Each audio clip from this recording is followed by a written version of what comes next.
Film diawali dengan memperlihatkan sepasang dokter bernama Ryan dan Anne yang sedang bertugas di daerah hutan Virginia Barat. Pada saat itu, terdapat 3 orang pasien berkebutuhan khusus, dikenal sebagai Hilliker Brothers, yang memanfaatkan kesempatan untuk melarikan diri dari sel tahanan ketika Dr. Ryan dan Anne berkunjung ke dalam sel untuk melihat para pasien. Tiba-tiba, Dr. Anne diserang oleh salah satu pasien. Rambutnya ditarik, dan tanpa disadari, jepitan rambutnya berhasil direbut oleh si pasien.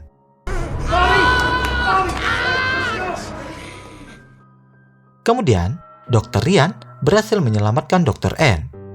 Mereka melanjutkan kunjungan, sampai tepat di depan sel Hilliker Brothers.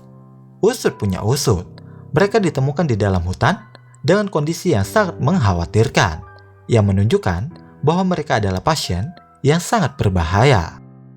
Setelah selesai, Dr. Ryan mengajak Dr. Anne pergi ke tempat lain. Tanpa diduga, pasien yang memegang jepitan rambut kembali membuat ulah. Pasien tersebut berusaha mencongkel lubang kunci menggunakan jepitan rambut tersebut, tetapi dia kesulitan.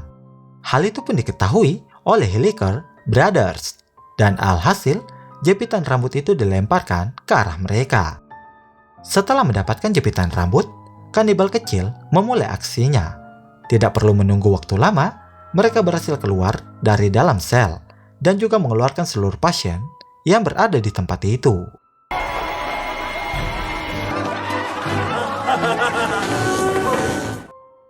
Aksi pembantaian pun dimulai.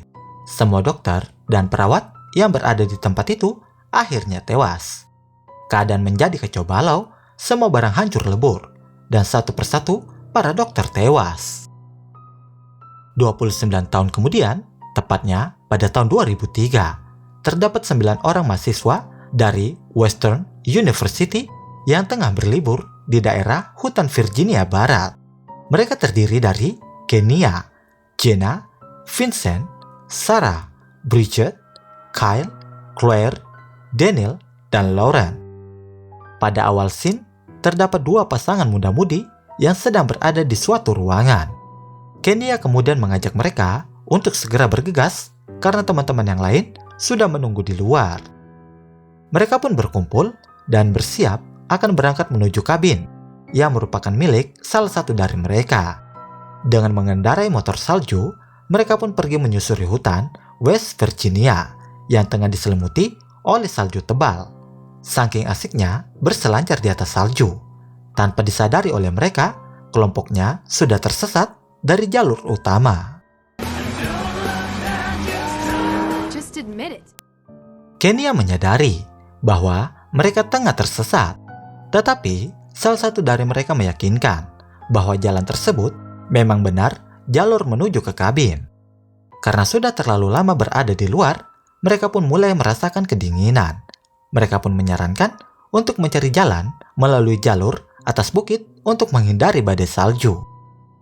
Malam pun tiba, dan mereka masih berada di tengah-tengah hutan dengan kondisi terjebak di badai salju. Tidak jauh dari tempat mereka berada, terdapat sebuah gedung tua yang diperkirakan sudah terbengkalai selama puluhan tahun. Demi keberlangsungan hidup, kelompok itu pun memasuki gedung tersebut guna menghangatkan badan dari dinginnya cuaca. Usut punya usut, gedung tersebut adalah Sanatorium Glennsville, tempat penampungan pasien dengan gangguan mental. Tanpa mereka sadari, bahaya yang sebenarnya sedang mengintai mereka. 3 saudara psikopat itu ternyata masih hidup dan tinggal di tempat itu. Semuanya berjalan masuk ke dalam sanatorium secara perlahan-lahan, berbekal senter yang mereka bawa sebagai penerang di dalam ruangan yang sangat gelap.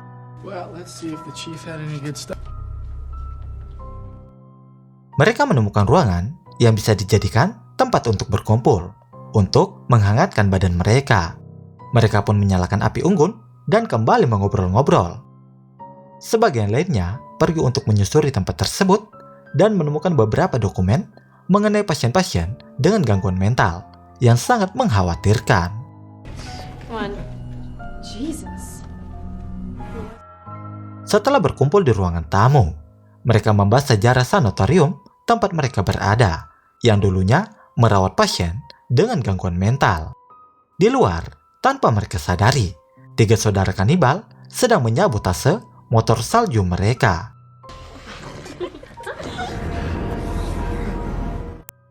Malam semakin larut, dan mereka memutuskan untuk mencari tempat yang lebih hangat untuk beristirahat.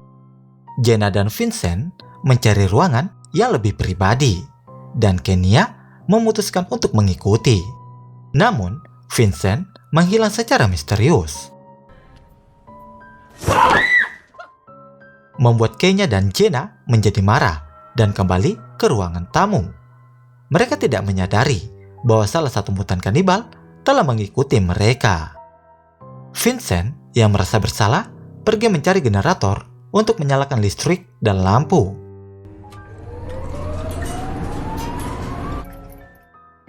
Setelah berhasil, dia mengajak semua orang untuk bersenang-senang.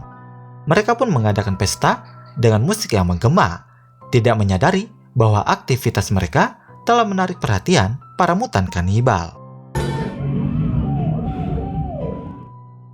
Mereka menemukan sebuah ruangan yang mirip aula dan memutar video yang menunjukkan proses terapi yang mengerikan pada pasien dengan gangguan mental.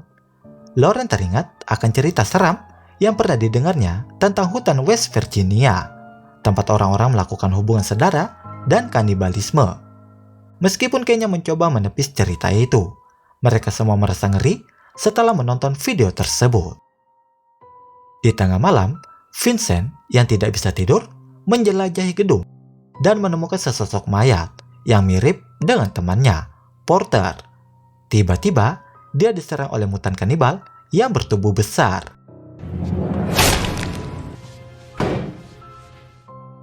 Keesokan harinya, Jenna menyadari bahwa Vincent tidak ada di sisinya dan mulai mencarinya bersama teman-temannya. Cuaca buruk dan badai salju memaksa mereka untuk bertahan di dalam gedung. Kenya mengambil komando dan membagi mereka menjadi 2 kelompok untuk mencari Vincent. Di ruang bawah tanah yang gelap, mereka menemukan alat bedah dan sel tahanan tempat para pasien dengan gangguan mental dikurung, termaksud 3 saudara mutan kanibal. Setelah pencarian yang panjang, Kenya memerintahkan mereka untuk berpencar. Jenna menemukan ruangan gelap tempat daging manusia diolah oleh mutan kanibal. Dia melihat Vincent sedang dicincang oleh mutan besar dan berhasil kabur saat saudara mutan yang lainnya mengganggu proses tersebut. Kelompok Lauren menemukan bercak darah dan memutuskan untuk bergabung dengan kelompok Kenya. Mereka semua bertemu dengan Jenna dengan raut wajah yang ketakutan, mengatakan bahwa mutan kanibal akan membunuh mereka semua. Situasi semakin menjadi mencekam ketika mereka menemukan kepala temannya, Porter, dilemparkan ke arah mereka. Semua orang berteriak histeris, salah satu dari mereka dibantai di depan mata mereka. Setelah kejadian mengerikan itu, mereka berlari keluar dari gedung sanatorium. Motor salju mereka telah disabotase, membuat mereka tidak bisa meninggalkan tempat itu. Namun, Lauren, yang merupakan pemain ski handal, memutuskan untuk menerjang badai dan mencari bantuan dengan sepatu ski miliknya. Setelah menghadapi badai salju yang ganas, para remaja itu kembali ke dalam gedung, mencari perlindungan dan jalan keluar. Mereka memutuskan untuk melawan para mutan kanibal dengan senjata yang akan mereka cari di ruangan bawah tanah. Kyle dan beberapa temannya bergegas ke sana, tetapi mutan kecil ternyata sudah mengikuti mereka. Di ruangan awal, Kenya dan teman-temannya diserang oleh mutan kanibal lain. Namun, mereka berhasil mengusirnya. Setelah beberapa waktu, di ruangan bawah tanah, mereka menemukan senjata yang dibutuhkan dan segera kembali ke ruangan atas. Namun, Daniel yang tertinggal sendirian dan ditangkap oleh mutan kanibal.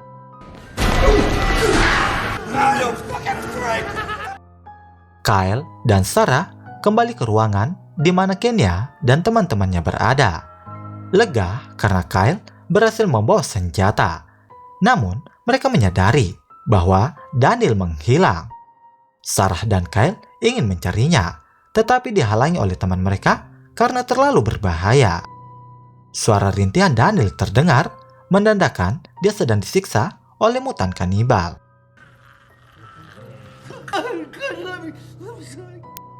Kenya dan teman-temannya merencanakan aksi penyelamatan untuk Daniel dan serangan terhadap para mutan kanibal. Mereka berhasil menggiring para mutan ke dalam sel tahanan. Meskipun ada rencana untuk membakar para mutan, Kenya menghentikan rencana tersebut karena tidak ingin mereka juga menjadi kejam seperti para mutan kanibal. Malam tiba, dan saat Kyle tertidur di depan sel mutan, salah satu mutan berhasil keluar dan menghabisi Kyle. Di ruangan atas, semuanya kecuali Kenya tertidur. Sarah bangun dan melihat Kenya akan bergantian jaga dengan Kyle. Ketika Kenya tiba di ruangan bawah tanah, dia terkejut menemukan Kyle dan mutan kanibal sudah menghilang. Dengan ketakutan, Kenya kembali ke ruangan atas, membangunkan teman-temannya. Mereka dikejutkan oleh kedatangan seseorang dengan kepala tertutup karung, yang mereka kira adalah mutan kanibal. Dalam kebingungan, mereka membunuh orang tersebut, hanya untuk menyadari bahwa itu adalah Kyle.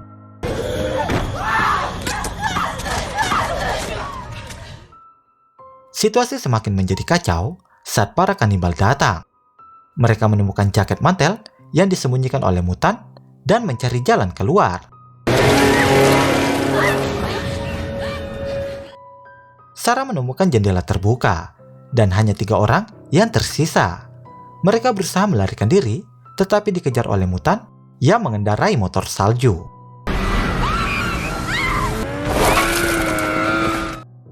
Pagi hari, Lauren ditemukan tewas dalam keadaan membeku.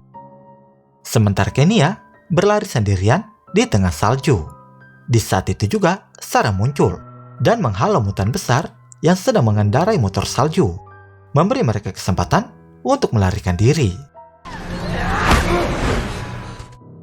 Namun di akhir cerita, Kenya dan Sarah tewas karena jeratan kawat yang melintang di jalan.